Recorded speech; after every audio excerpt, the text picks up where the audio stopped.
ay tawagan ko siya, si Jesus.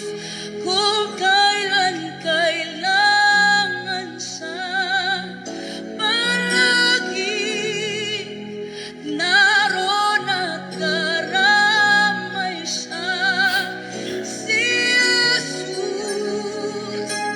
Kapag hindi ko na makaya, sa Kanya lang ako aasa.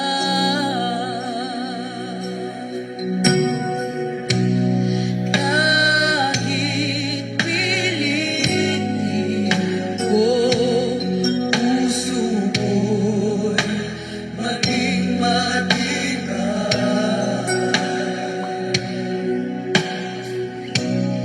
Ang kabiguan ay dumarating sa aking buhay. Kung ako'y naroon na at nagdurusa, ang aking gagawin ay tawagan ko sa si Jesus. Kung kailan kailangan siya, palagi naroon at karamay siya, si Jesus. Kapag hindi ko na makaya, sa Kanya lang ako aasa, si Jesus. Kung kailan kailangan siya, siya'y palaging nariyan, naroon at karamay, si Jesus. Kapag hindi ko na makaya, sa Kanya lang ako aasa.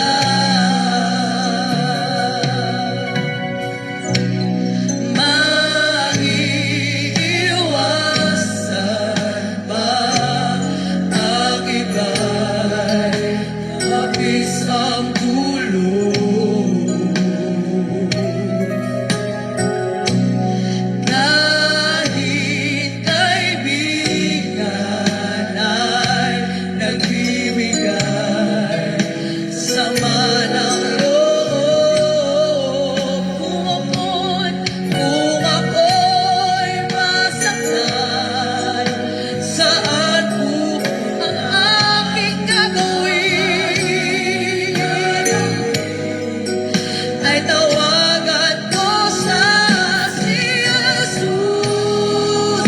Kung kailan kailangan siya, palagi naroon at karamay siya, si Jesus. Kapag hindi ko na makaya, sa Kanya lang ako aasa, si Jesus. Purihin ang pangalan ng ating Panginoong Hesukristo. Mga kaibigan at mga kapatid, sa muli isang mapagpalang umaga sa inyong lahat sa pangalan po ng ating Panginoon. Sa awiting ito na inyo pong napakinggan ay muli pong sumasa inyo ang programang Si Jesus ang Buhay na Pag-asa. Ngayon po ay araw ng Martes. Salamat po sa Diyos sa Kanyang panibagong biyaya at pagpapala sa bawat isa sa atin. Kayo po ay nakikinig sa himpilan ng New Gen FM 100.7 sa radyo at tayo din po ay napapanood sa ating Facebook page sa UPC Bulan Church sa ating Facebook Live. Ito po ang inyong lingkod, Pastor Randy Rosare ng United Pentecostal Church Bulan, na bumabati po sa inyo sa pangalan ng Panginoon, at kami po ay nag-aanyaya na tayo pa muling magkasama-sama sa isang banal at makabuluhang pag-aaral ng mga salita ng Diyos. Pagpalain po kayong lahat ng ating Panginoon, mga kapatid, at doon sa mga nagme-message po sa atin last week na kung saan ay hindi po tayo nakapag-programa buong isang linggo sa kadahilanan na tayo po ay nasa pagbabakasyon. Salamat po sa mga kapatiran na binigyan niyo po kami ng pagkakataon na magkaroon ng 1 week na bakasyon during my birthday, mga kapatid, dyan sa Malaysia and sa Singapore.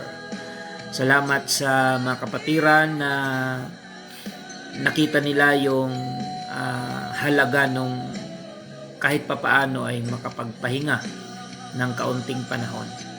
So pagpalain po kayo ng ating Panginoon. At salamat po sa mga nag-take over temporarily ng ating pong oras ng programa, sina Pastor Alfred, sina Brother Raymar, Brother Jerry Boy, sina Brother Angelo, Brother Aljon, at kung sino pa yung mga kasama nila sa team na nag-take over temporarily ng ating 1 week na programa. Pagpalain po kayo ng ating Panginoon.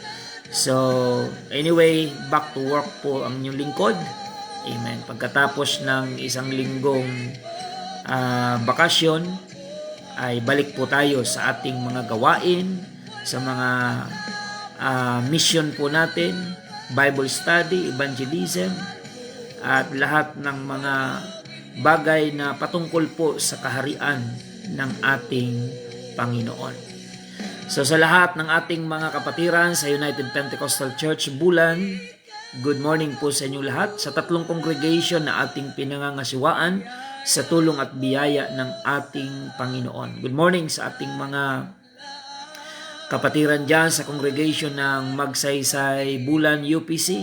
Pagpalain po kayo ng Panginoon. Magkita-kita tayo mamaya sa ating schedule for prayer meeting alas 3 ng hapon. At ganoon din mga kapatid, ang ating mga kapatiran dyan po sa congregation ng Santa Remedios Bulan UPC. Pagpalain po kayo ng Panginoon at maging ang ating congregation dito po sa Iquirino Bulan UPC. Pagpalain po kayo ng Panginoon. At salamat po sa Diyos. It's a victory report mga kapatid. Bago pa man po kami makapagbakasyon going to Malaysia and Singapore ay natapos po yung ating project sa pagpapatiles ng malawak na flooring ng ating pong bahay panambahan. So, yan po ay magandang balita sa lahat ng mga kapatiran na nakikiisa, nakikipagtulungan sa ating pong mga layunin na ma-improve ang ating pong bahay panambahan sa tulong ng Panginoon at sa pagkakaisa po nating lahat. So, to God be all the glory. At ang ating pong inaasikaso naman ngayon ay yung para sa mga Sunday school ng mga bata. Ayan, na magkaroon sila ng maganda rin na pagdadausan ng children's department. Salamat po sa Panginoon sa mga improvement na ito at ang Diyos ang patuloy na bigyan natin ng kaluwalhatian sa anumang mga magagandang bagay na nagaganap sa gawain ng Panginoon under United Pentecostal Church Bulan. So i-bless po ng Diyos lahat ng mga kapatiran na patuloy na nagmamahal sa gawain po ng ating Panginoon. Patuloy po tayo mga kapatid sa ating programa at ipinag-aanyaya po namin sa inyo ang ating mga schedule ng gawain. Batch by batch po tayo pag ordinary week. Maliban sa first Sunday, ay sama-sama tayo dito sa Iquirino tuwing first Sunday. Pero dahil ngayon ay ordinary week po tayo mga kapatid, batch by batch, araw ng Sabado ang ating pagsamba ay dyan po sa UPC Magsaysay Bulan, alas 6:30 ng umaga, Sabado. At dito naman po sa Iquirino Congregation, Sabado alas 8 ng umaga. At diyan po sa Santa Remedios Congregation, ang ating pagsamba ay Linggo alas 7 ng umaga. So yan po yung ating mga schedule ng gawain na depende kung saan po kayo malapit na lugar na mga nabanggit po natin at sa inyong available na araw. Kung busy kayo na Linggo, may simba po tayo na Sabado. At kung hindi kayo available na Sabado, meron tayong gawain paglinggo. So yan po yung kagandahan na 3 batch po yung ating pagsamba upang yung ating mga kapatiran ay patuloy po na makapaglingkod pa rin sa Panginoon sa kabila ng kanilang mga hectic na schedule.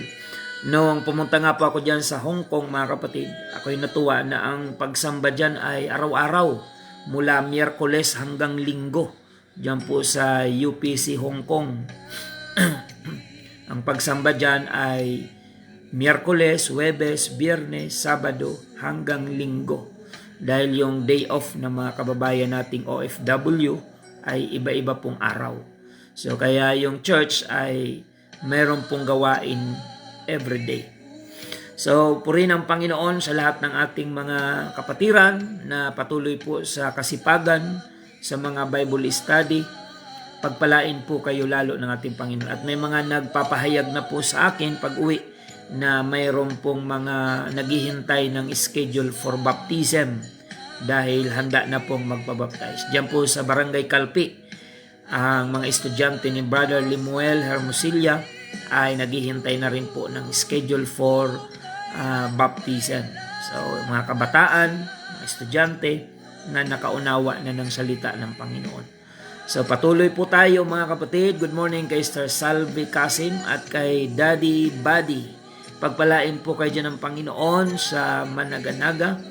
I-bless po ng Diyos ang inyong daily na pamumuhay sa paglilingkod sa ating pong Panginoon.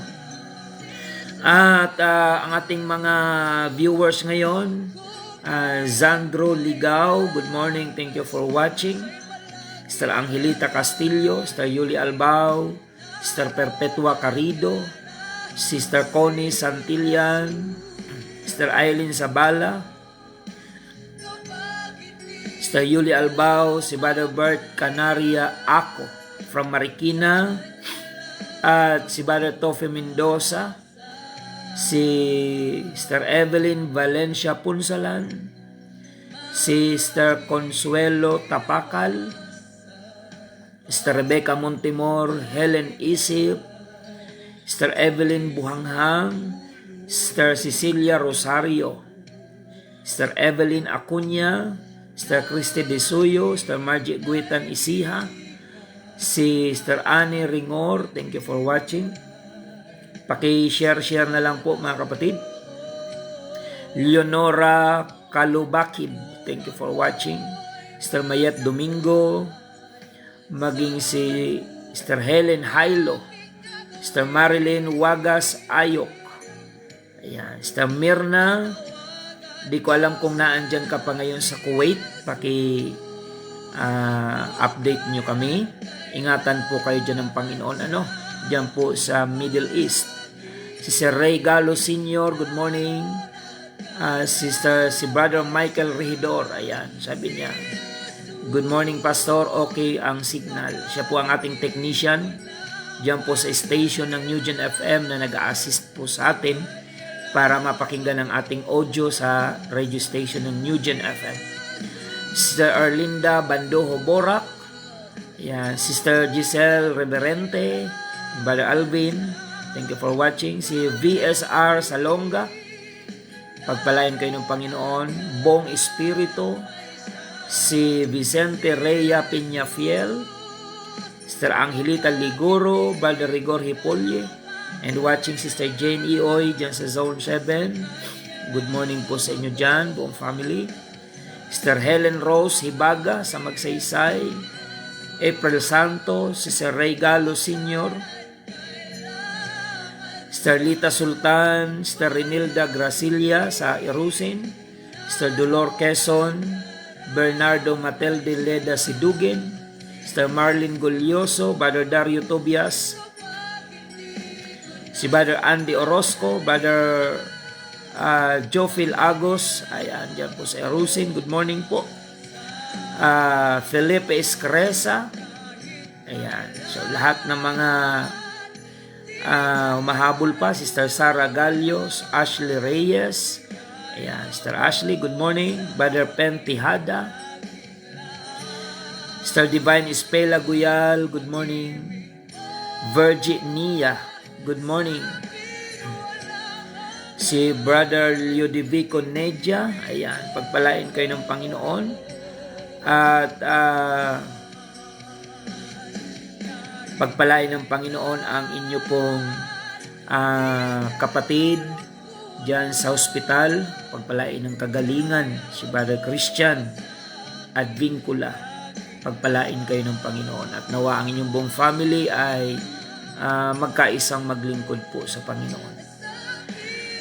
Brother JP Flores, Stephen Hunter Tijada, Lynn Barabad, watching right now, thank you.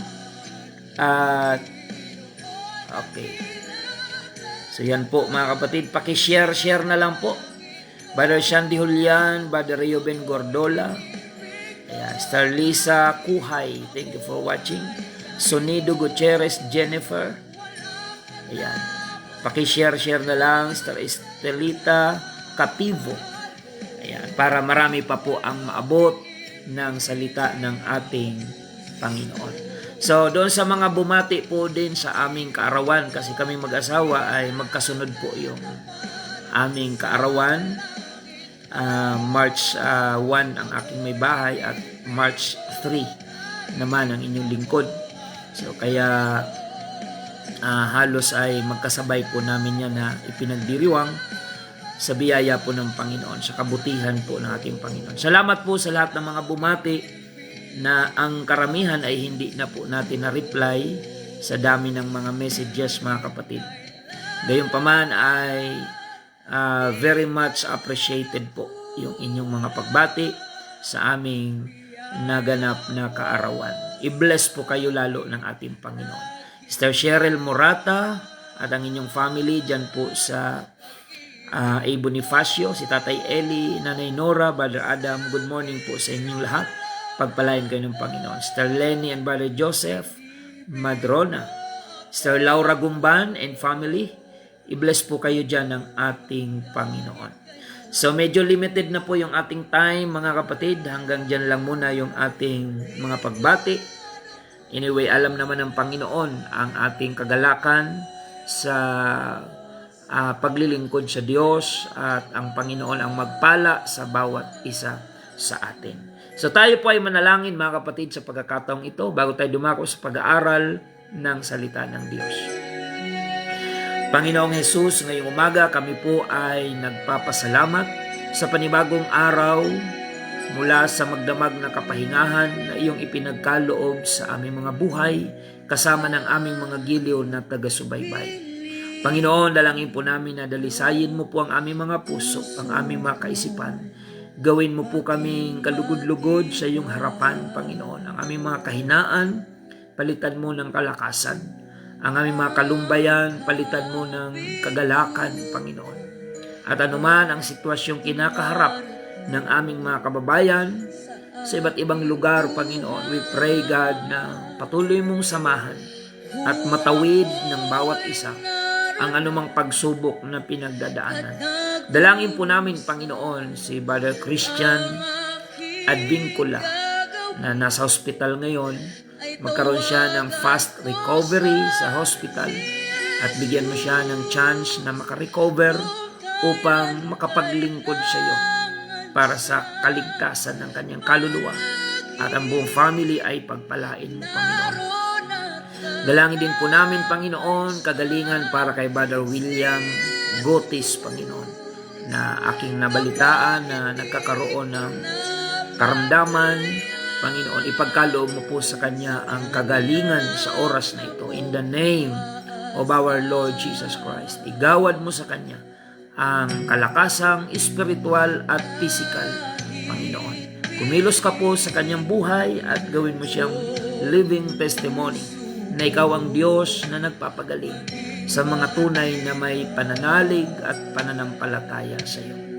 Dalangin din namin, Panginoon, ang mga kababayang OFWs sa lugar ng Middle East na kung saan marami pong mga nababalitaan po kaming mga panganib na iipit sa digmaan sa pagitan ng mga bansa na nagpapasabog ng mga missiles sa bawat panig, Panginoon.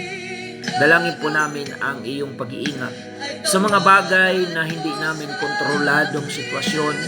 Sa iyo kami nagtitiwala at amin pong idinudulog sa iyo ang aming mga kababayan na kung wala pa mang aksyon ang aming pamahalaan upang sila ay ma-repatriate at mailikas, Panginoon, dalangin po namin ang iyong divine protection sa aming mga kababayan sa Saudi Arabia, sa Iran, kung mayroong mga Pilipino doon, sa Israel, sa lugar ng Qatar, sa Dubai, at dyan po sa Jordan, at sa lahat ng mga lugar na kung saan may mga pasabog na kung saan nagdudulot ng panganib at kamatayan pa sa maraming mga tao.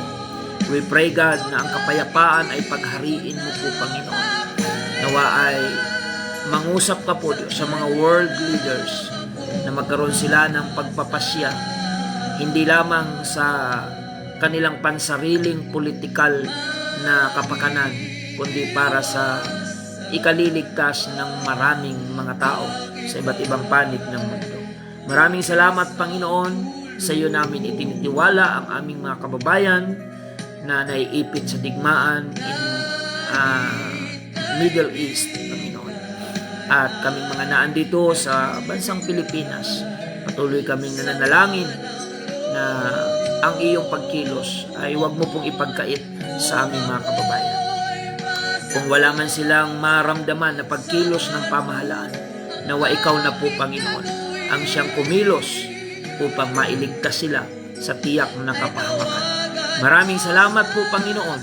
Sa iyo ang kaluwalhatian, papuri at pagsamba. In the name of our Lord Jesus Christ, we pray. Amen and amen.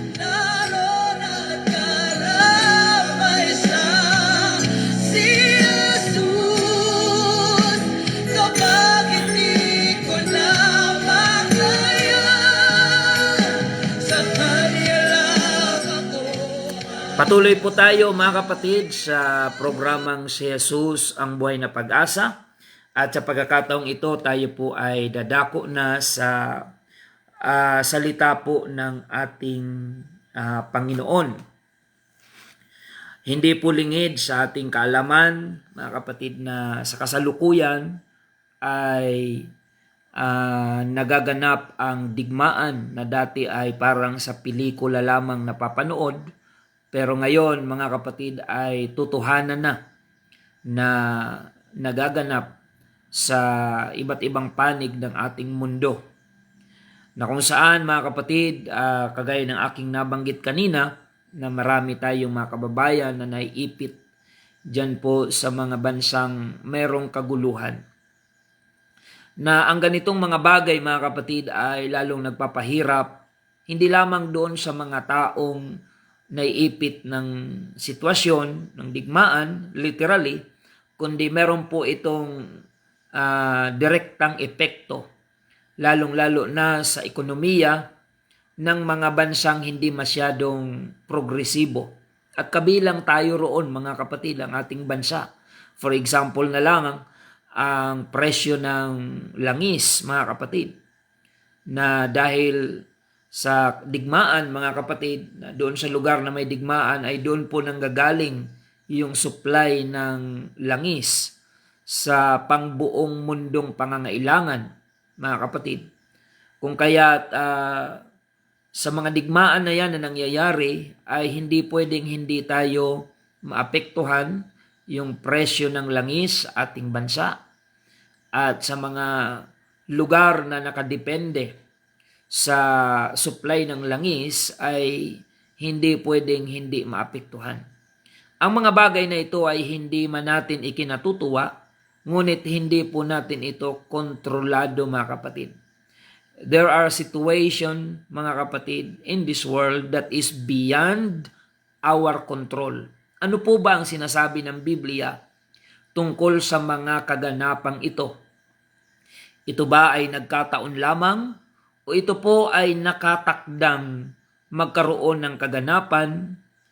Pag-aralan po natin, mga kapatid, ang sinasabi ng banal na kasulatan.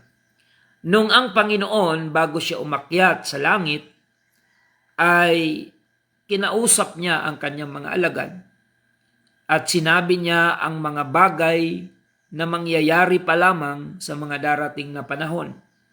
At ilan sa mga sinabi ng Panginoon bago siya umakyat sa kalangitan ay nagaganap sa kasalukuyan.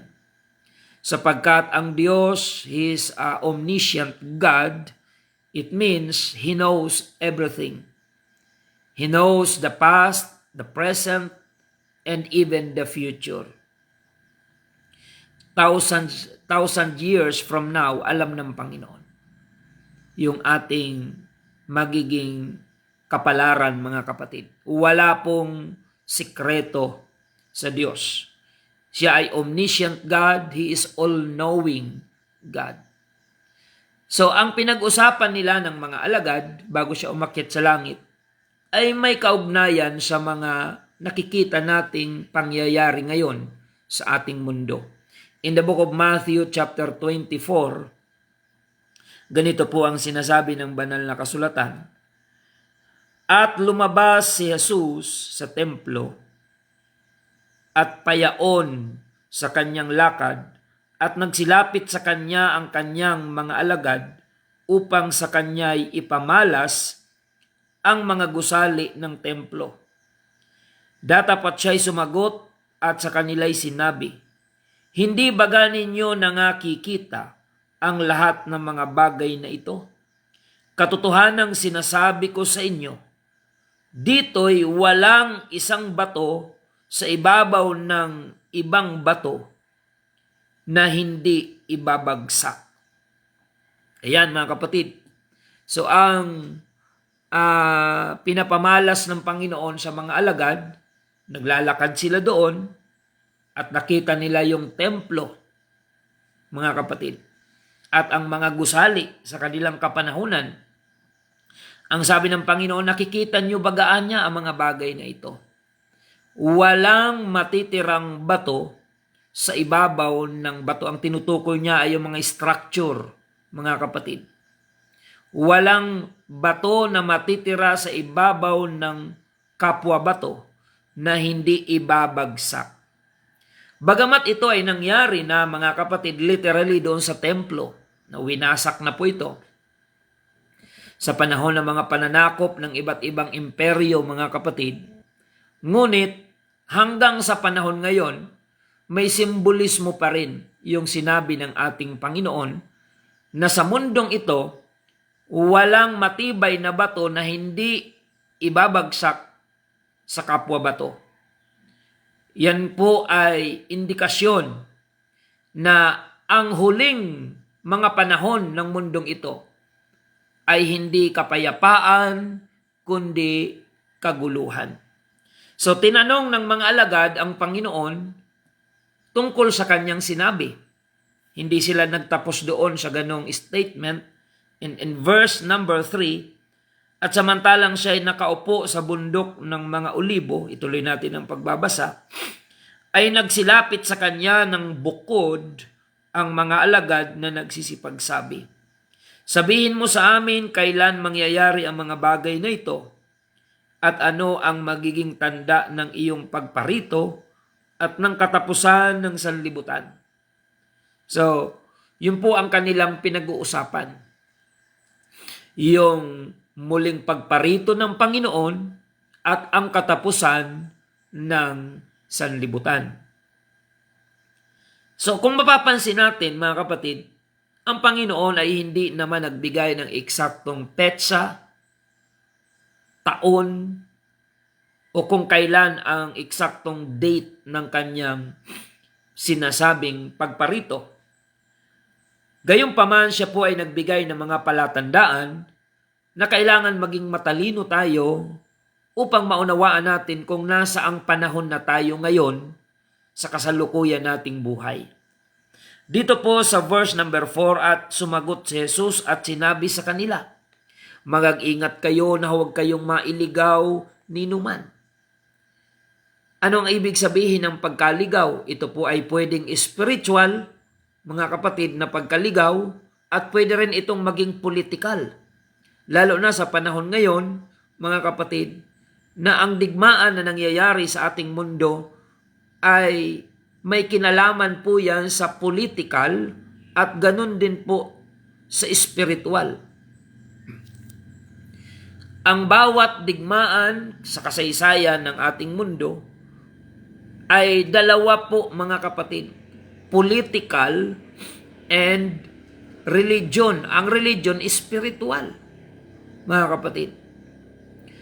Kung atin pong mapapansin na yung namatay na leader ng Iran ay hindi lamang siya political leader, kundi isa rin siyang spiritual leader ng Islamic, mga kapatid, country ng Iran.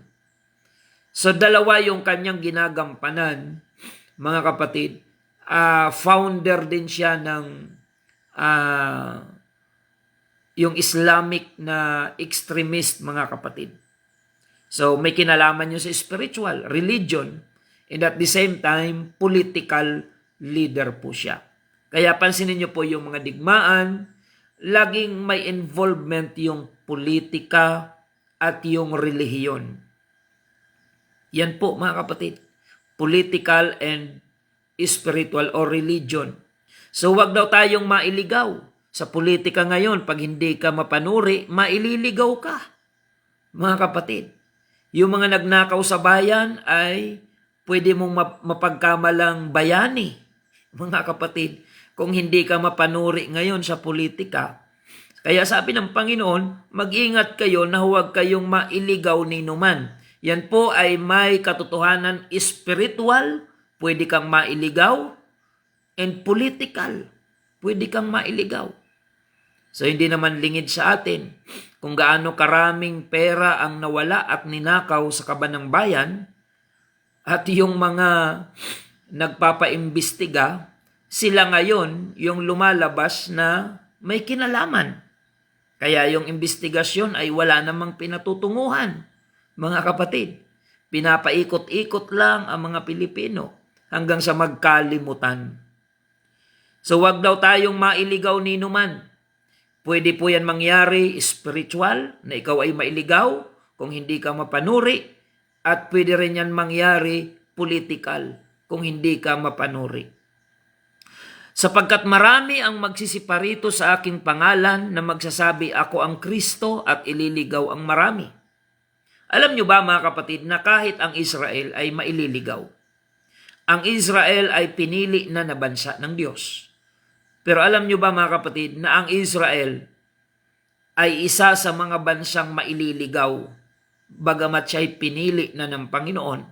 Sapagkat sa prophecy, mga kapatid, when we study prophecy about Israel, dahil sa inireject ng Israel ang totoong Messiah, na walang iba kundi si Jesus Christ, darating ang panahon na sa paghihintay at paghihintay ng Israel na dumating ang kanilang tagapagligtas or Messiah, kasi hindi nila pinaniwalaan na si Jesus Christ yun. Kaya nga ipinako nila sa krus ang Panginoon dahil hindi sila naniwala na si Jesus Christ yung hinihintay nilang Messiah.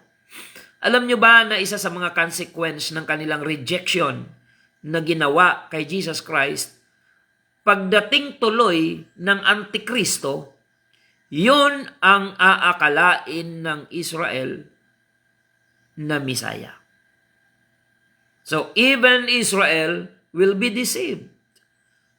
Nakahula po yan, mga kapatid. Kaya mag-ingat na huwag mailigaw ni numan. Politically, and even spiritually, parehas po yan may warning sa atin. Marami ang magsisiparito sa aking pangalan at magsasabi ako ang Kristo at ililigaw ang marami. Si Antichrist, magpapanggap siyang Kristo at mapapaniwala niya ang Israel. Mga kapatid, mahaba nga lang na usapin hanggang doon sa Battle of Armageddon na tinatawag sa prophecy. Mga kapatid, magkakaroon ng matinding digmaan na doon na po pagtutulong-tulungan ng lahat ng bansa sa mundo ang Israel. At darating ang Panginoon sa panahon na halos hopeless and helpless na ang Israel. Wala na siyang kaalyado. Ngayon meron eh. Ang Israel ngayon ay may kaalyado pa na bansa. Pero darating ang panahon na ang Israel ay pagtutulong-tulungan ng lahat ng mga bansa sa buong mundo. At sa ganung senaryo, mga kapatid, doon sila matututong tumawag sa pangalan ng Panginoon at ang Panginoon ay mag-a-appear sa kanila. Doon lamang sila magkakaroon ng mass conversion na si Jesus Christ pala na kanilang nireject, na kanilang pinatay at pinako sa krus, ay siyang tunay na Misaya. Nga lang ay hindi po siya pinaniwalaan sa Israel. So, ano pa ang mga sinyales na binigay ng Panginoon? Verse 6, at makakarinig kayo ng mga digmaan. Diyan sa mga kababayan natin sa Middle East, hindi lang kayo nakakarinig ng digmaan, nakaranas kayo dyan ng digmaan. Ayan. At ingatan po kayo dyan ng Panginoon. Ito ay nakasulat sa banal na kasulatan. Kaya nga dapat, kung matalino ang ating pamahalaan, mga namiminuno, kung naniniwala naman kayo sa Biblia, dapat hindi tayo nasusurpresa sa mga nangyayari ngayon sa iba't ibang panig ng mundo. Dapat meron tayong contingency plan na tinatawag. Alam mo namang nakasulat sa Biblia na magkakadigmaan, lalo na dyan sa Middle East, malapit sa Israel, mga kapatid. Kailangan laging mayroong paabang na plano, na just in case na mayroong mga digmaan na ganyan, ay dapat ang pamahalaan ay laging mayroong nakaabang na plano, advance, kung paano sila ililikas. At kahanga-hanga naman yung ibang mga bansa, mga kapatid, na binabalita na ilikas na nila yung kanilang mga kababayan, pero ang ating mga kababayan ay wala pa pong naililikas, mga kapatid. Hindi natin alam kung ano ang pinaplano ng mga nanunungkulan. Pero ang payo sa kanila ay magtago na muna kayo. So kung hanggang doon lang ang maipapayo nila, magtago, talagang ang Diyos na lang ang inyong maaasahan dyan, mga kababayan. Huwag kayong bibitaw sa Panginoon, mga kapatid. At ang Diyos ay may magagawa sa panahon na walang magagawa ang tao, na pwede natin sanang masandalan. Now, mga kapatid, ang sabi po ng banal na kasulatan, makakarinig kayo ng mga digmaan at mga alingaw-ngaw ng mga digmaan. Ingatan ninyo na huwag kayong magulumihanan. Ibig sabihin, huwag kang ma-demoralize kapag ito ay nangyayari, sapagkat kinakailangang ito'y mangyari. Kinakailangan pala mangyari ito eh. So kahit hindi man natin ito ginugusto, hindi tayo masaya na may digmaan dahil apektado tayo, mga kapatid. Di ko alam kung ngayong araw ay magkano na ang itataas ng presyo ng gasolina at krudo. Wala man sa ating mga missile, pero apektado tayo in terms of economic, mga kapatid, yung ekonomiya natin. Apektado po yan. Pero sabi ng Biblia, kinakailangan pala itong mangyari. Sapagkat magsisitindig ang bansa laban sa bansa, at ang kaharian laban sa kaharian, at magkakagutom. Ayan, pag tumagal pa yan na digmaan na yan, gutom ang aabuti ng maraming tao sa iba't ibang panig ng mundo, at hindi exempted dyan ang Pilipinas. Hindi ko ito sinasabi upang tayo takutin. Dahil wala namang kwenta yon, manakot lang tayo ng manakot. Wala namang saysay yon. Bakit natin ito pinag-aaralan? To confirm na ang salita ng Diyos 2,000 years ago ay hindi nagbubulaan. Kaya kung kayo ay may duda sa Biblia, pagdudahan nyo yung pagdududa nyo. Sapagkat yung Biblia na iyong pinagdududahan ay walang kaduda-duda na nangyayari ang mga nakatala dito. Mga kapatid, yung malakas ang duda mo sa Biblia, samantalang nangyayari sa kasalukuyan yung matagal nang nakasulat sa Biblia. Kung meron ka mang pagdudahan, dapat kapatid, ay yung pagdududa mo sa accuracy ng salita ng Panginoon. Because heaven and earth shall pass away, but the word of God shall remain forever. Kaya kung meron kang dapat pagdudahan ngayon, magduda ka sa tao. Huwag sa salita ng Diyos. Huwag sa Diyos. Magduda ka sa pangako ng tao, mga kapatid. Pero kapag pangako ng Diyos, it will happen no matter what, mga kapatid. Ano man ang mangyari, ang salita ng Diyos ay tatayo sapagkat ito ay totoo at ang salita ng Diyos ay hindi magbubulaan. Because it is impossible for God to lie. So magsisitindig ang bansa laban sa bansa at ang kaharian laban sa kaharian.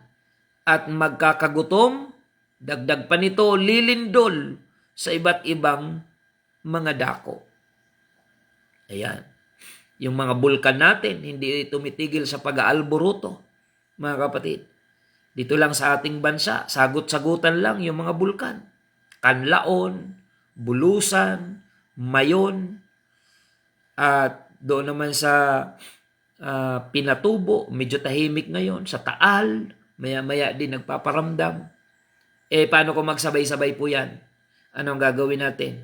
Yan po ay nakasulat sa Biblia. Kaya hindi natin yan dapat na pinagtatakhan, kundi bagkus yan ay ating pinaghahandaan na tayo ay lalong manalangin at maglingkod sa ating pong Panginoon. So, ang mga bagay na ito na tinatalakay natin, hindi para takutin ang ating mga kababayan. Wala namang kwenta yung matakot ka lang, di ka man naglilingkod sa Diyos. Mga kapatid, impyerno pa rin ang aabutin mo. So, hindi po para i-provoke kayo, para lang takutin. Walang kwenta yon. Kundi ini-inform natin ang ating mga kababayan about the accuracy of the Word of God. Ang salita ng Diyos, kahit pagdudahan mo ito, mangyayari ito.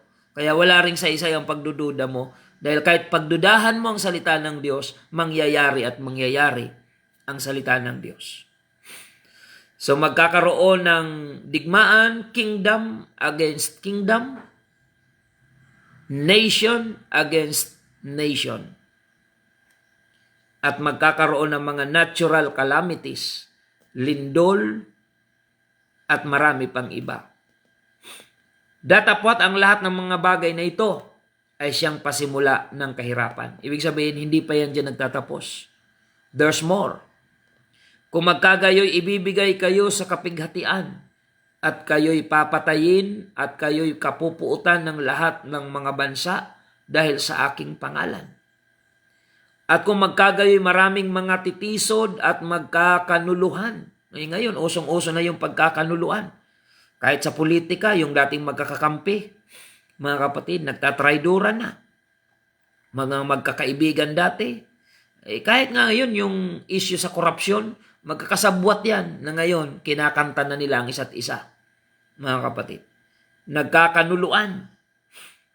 Mga matalik na magkaibigan, nagkakanuluan.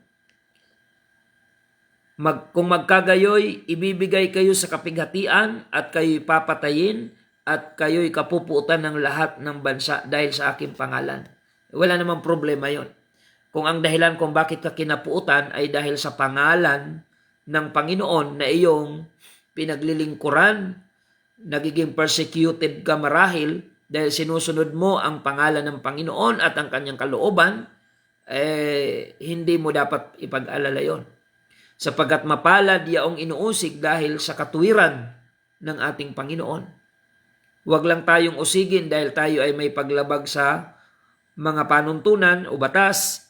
Kung tayo man ay inusig dahil sinusunod natin si Jesus Christ at hindi komportable ang mga tao sa paligid natin that we are following Jesus Christ, so walang dapat ipag-alala doon. Dahil kung paanong inusig si Kristo, ang kanyang mga anak dito sa mundo ay makakaranas din ng mga pag-uusig. Pero ang sabi ng Panginoon, be of good cheer, I have overcome the world. So ang mundong ito ay hindi natin ito tahanan.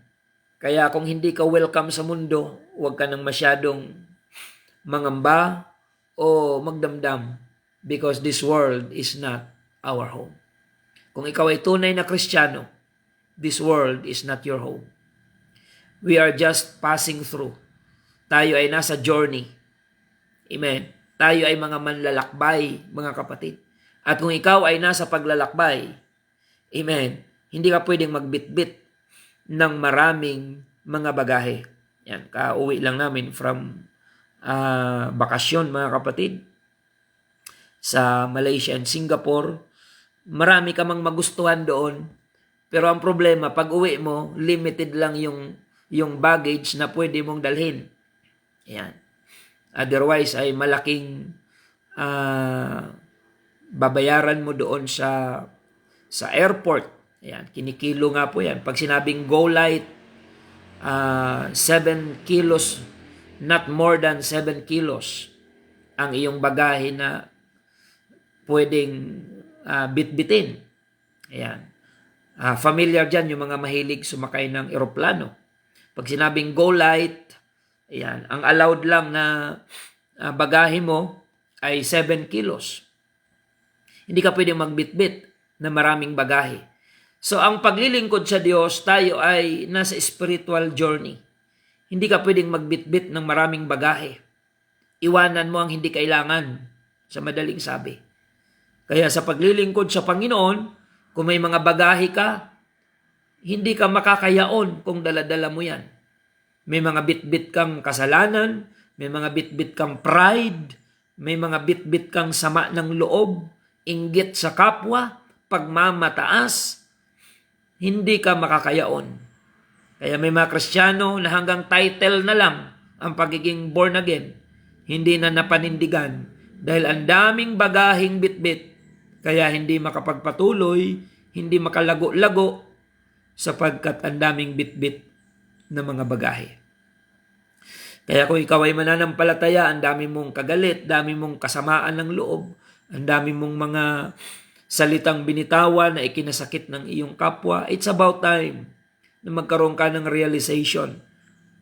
Ibaba mo ang iyong pride, magpakumbaba ka.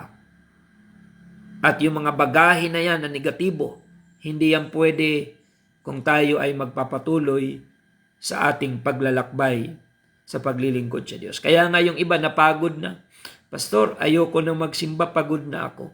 Samantalang ang sabi ng Panginoon, kung lalapit tayo sa Kanya, bibigyan niya tayo ng kapahingahan. Paano kang bibigyan ng Diyos ng kapahingahan? Ayaw mong bitawan yung iyong mga bitbit. Yung mga ikinapapagod mo na mga bagahe na hindi naman kailangan sa biyahe, bigay mo sa Diyos.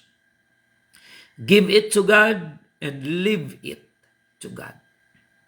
At humayo kang payapa, enjoy your privilege to serve the Lord and enjoy your spiritual journey. At ang magandang balita, malapit ka na sa finish line. Tuloy tayo mga kapatid.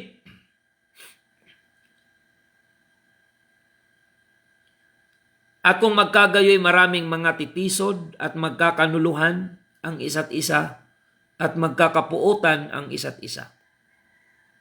Magsisibangon ang maraming bulaang propeta at kanilang ililigaw ang marami.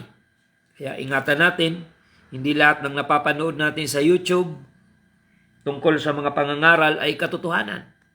Kailangan marunong tayong sumala at magbalanse. Hindi lahat ng magaling mangaral ay totoong mangangaral. Alam nyo ba na kahit ang AI ngayon, mas magaling pa sa tao mangaral, ang AI. mga kapatid. Kaya kung hindi ka mapanuri, baka hindi ka na maniwala sa tao na nangangaral, doon ka na lang maniniwala sa AI. Pero tandaan natin na pagdating sa pagpapastor, isa sa mga qualification ay puso. Ang AI ay walang puso. Kaya kahit magaling yan mangaral, hindi yan pwedeng magpastor sa iyo. Dahil isa sa kailangan para magpastor ang isang tao sa tupa ay ang kanyang puso. Ang technology, AI for example, kahit marami ka diyang marinig at matutunan, pero hindi yan pwedeng maging pastor mo dahil wala yang puso. Sigurado yan mga kapatid. Kaya dapat marunong tayong magpasakop sa leadership kung alam naman natin na ang ipinapangaral ay ikabubuti natin, bagamat minsan nasasaktan ka. Pero kung layunin ay mapalago ka at mabago ang buhay mo, listen to your pastor. Praise the Lord. So marami ang manlalamig dahil sa pagsagana ng katampalasanan, ang pag-ibig ng marami ay lalamig, datapwat ang magtitiis hanggang sa wakas ay siyang maliligtas. Ayan. So mga kapatid, ang ending nito ay ang katuparan ng pangako ng Diyos na siya ay muling paririto. Kaya bagamat hindi tayo masaya na may mga digmaan, hindi tayo masaya na may mga kaguluhan at mga buhay na sasawi sa mga digmaan. Pero isang bagay ang dapat kong ipaunawa sa inyo. Ang mga nangyayari ngayon, di man tayo masaya. Ito ay ebidensya na ang Biblia, ang salita ng Diyos, ay hindi nagsisinungaling. Kaya ini-encourage ko ang bawat isa. Mga kapatid, paglingkuran natin ang Panginoon habang meron tayong pagkakataon.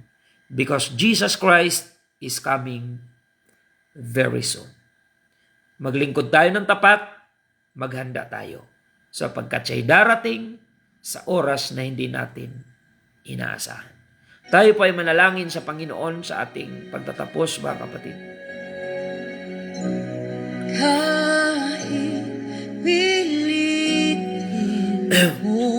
Panginoon, maraming salamat po na bagamat hindi kami natutuwa na yung mga kaguluhan ngayon sa mundo ay nagaganap.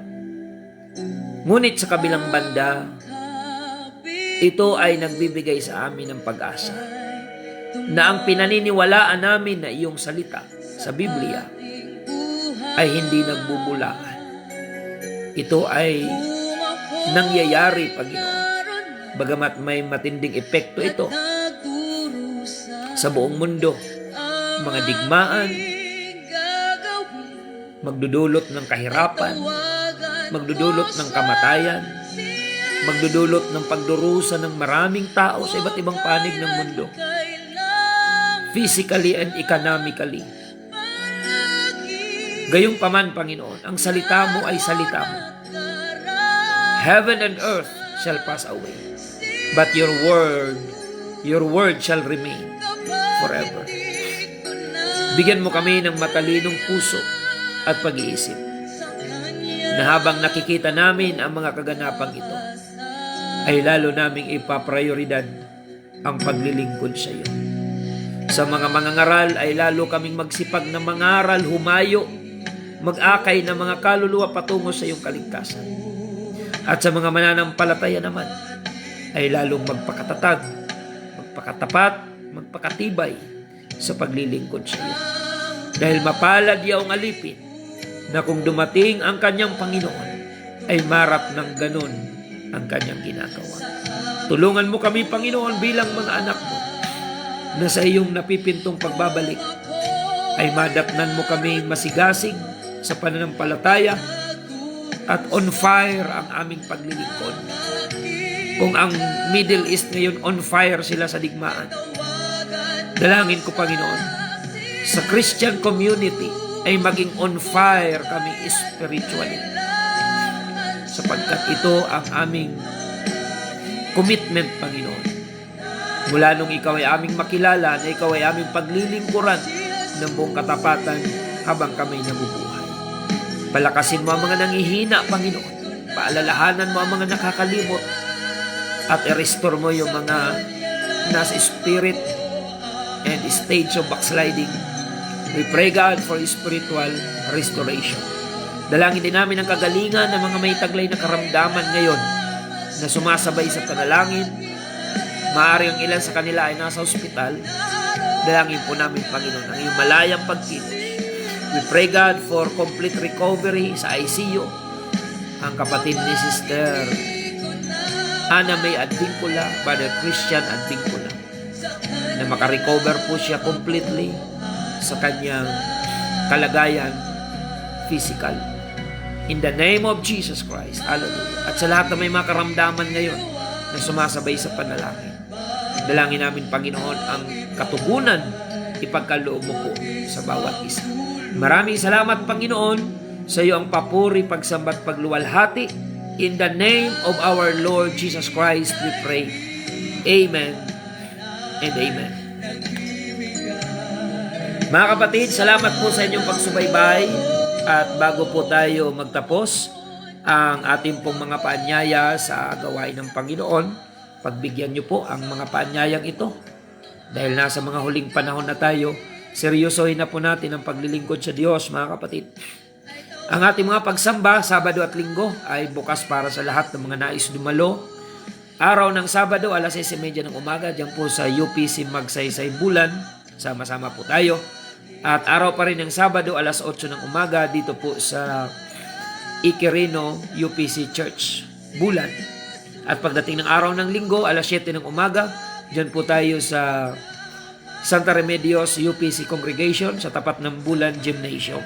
So yan po yung ating mga paanyaya. Pagpalain kayo ng Panginoon. Mga kapatid, pakishare na lang po ng ating episode ngayong umaga. Pagpalain kayo ng Diyos. See you again tomorrow. Same time and same station and same page, UPC Bulan Church. Maraming salamat po. Ito po ang inyong lingkod, Pastor Randy Rosario ng United Pentecostal Church Bulan, na nagpapasalamat sa inyong pagsubaybay at lagi nating tandaan na tanging si Jesus lamang po ang ating buhay na pag-asa.